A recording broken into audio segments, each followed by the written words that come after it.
29th, 2015. 226 years ago this day, George Washington readied himself for the first ever presidential inauguration to take place the following day, the day that America as we know it came into existence, with the president's hand resting on the Word of God.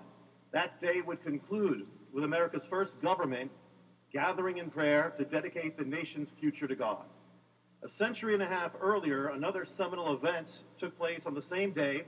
On April 29, 1607, the voyagers on the Susan Constant, the Discovery, and the Godspeed gathered together in prayer at Cape Henry to set a wooden cross in the sands of Virginia Beach and to dedicate the new civilization to the will and the purposes of God. America's biblical foundation would be affirmed and reaffirmed over and over again by its forefathers, from the Pilgrims of the Mayflower to the Puritans of Massachusetts Bay to the leaders of the first American colonies who declared publicly and in writing that the new Commonwealth had come into existence solely for the glory and purposes of God. No historian can rewrite that, no president can expunge that, and if 1,000 angels swore in 1,000 Bibles that this was not the case, it would in no way alter the fact that this American civilization was conceived, established, dedicated, and founded on a biblical cornerstone. America was brought into existence for the will and the purpose of God. On this night, over 200 years ago, George Washington held in his hand the first ever presidential address. In that address was a prophetic warning. It was this: the propitious smiles of heaven can never be expected on a nation that disregards the eternal rules of order and right which heaven itself hath ordained. In other words, if America should ever turn away from God and his ways, if it should ever disregard his eternal rules of order and right, then his blessings, the smiles of heaven, would be removed from the land. It was an ancient warning. It had been given in Hebrew words by the prophets to the kingdom of Israel. But Israel turned away from God and disregarded his eternal rules of order and right. They drove God out of their government, out of their public squares, out of their culture, out of the lives of their children. They worshipped idols and served other gods. They celebrated immorality and they persecuted righteousness. They lifted up their children on the altars of foreign gods. And the blessings of God were removed from the land and replaced with judgment. It is 2,500 years later, and America has made the same mistake. We too have turned away from God. We too have driven him out of the government, out of our public square, out of our culture, out of the lives of our children. We too have profaned the sacred and sanctified the profane. And we too have killed our most innocent, over 55 million of our unborn children, and our collective hands are covered with blood. What we were warned never to do, we now have done. And now we gather in the city named after the one who gave us the prophetic warning. And yesterday in this city, in the building that sits across from this hill, the justices of the Supreme Court took up their places on the bench to decide whether America should strike down the biblical and historic definition of marriage. The very fact that an event should take place as such is a sign in itself that this is the America of Washington's warning. It's here. And this day of which he warned is now. We have become a civilization in spiritual schizophrenia, a nation at war against its own foundation. The Supreme Court opens its sessions with the words, "God save the United States and this honorable court." But if this honorable court should overrule the word of God and strike down the eternal rules of order and right that heaven itself hath ordained, how then will God save it?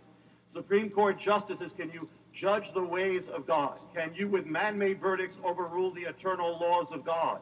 There is another court and there is another judge, and before him all men and all judges will give account. If a nation's high court should pass judgment on the Almighty, should you then be surprised that the Almighty should pass judgment on the court and that nation?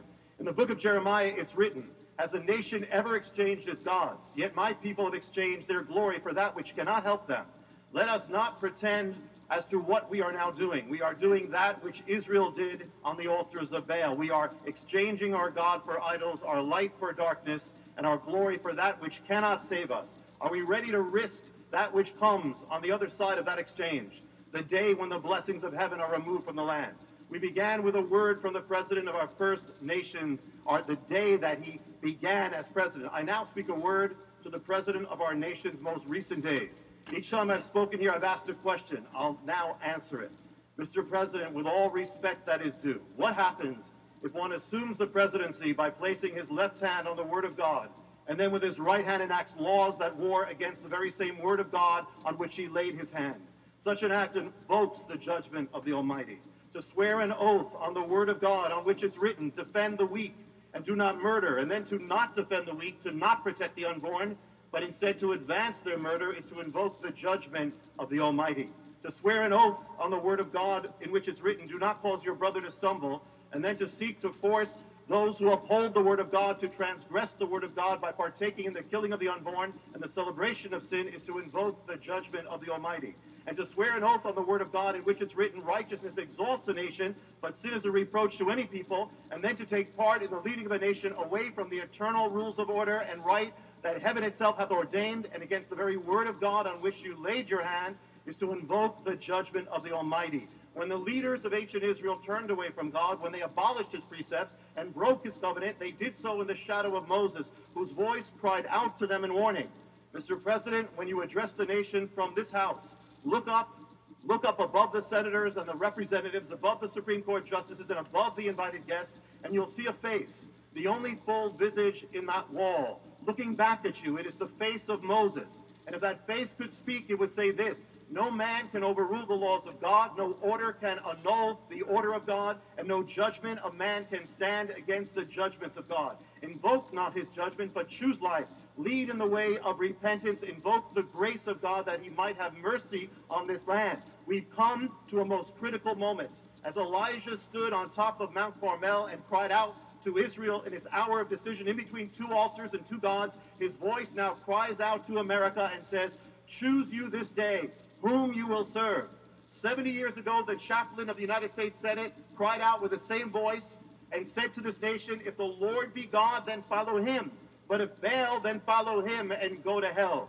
Tonight, America stands at the crossroads. And as Elijah came to the summit of Mount Carmel to make a declaration, we've come this night to Capitol Hill to declare that our God is not Baal, our God is not Moloch, our God is not government, our God is not money, our God is not power, not pleasure, our God is not political correctness or any other man-made thing. We've come to this hill to declare that there is only one God, and he is the God of Abraham, Isaac, and Jacob. He's the God of Israel and of all nations. He alone is the rock upon which this nation has come into existence. And from this high place, we make this declaration: we will not bow down our knees to Baal. We will not bow down our knees to political correctness. We will not bow down our knees to a morality that is as shifting as sand in the wind. We will not bow down our knees to the laws and precepts of rebellion or the sacred cows of moral apostasy. We will not bow down our knees to the idols of man. We will not bow down to Baal. We will bow down our knees only to the Lord our God, come what may, and we will have no other gods before him. For some trust in chariots, some trust in princes, some trust in Supreme Courts, some trust in White Houses, some trust in governments, some trust in Wall Street, some trust in powers, and some trust in idols. But we will trust in the name of the Lord our God, in the name above all names, above all kings, above all powers. We will trust in the only name given by which we can be saved. We will trust in the name of Yeshua HaMashiach, Jesus the Messiah, the King of all kings, the Lord of all lords, the Judge of all judges, the light of the world, the glory of Israel, the foundation stone upon which this nation came into existence, and the only answer, the only chance, and the only hope that America has, that it might once again shine with the light of the fire of the presence of the glory of the living God and not go to hell. So help us God. Thank you.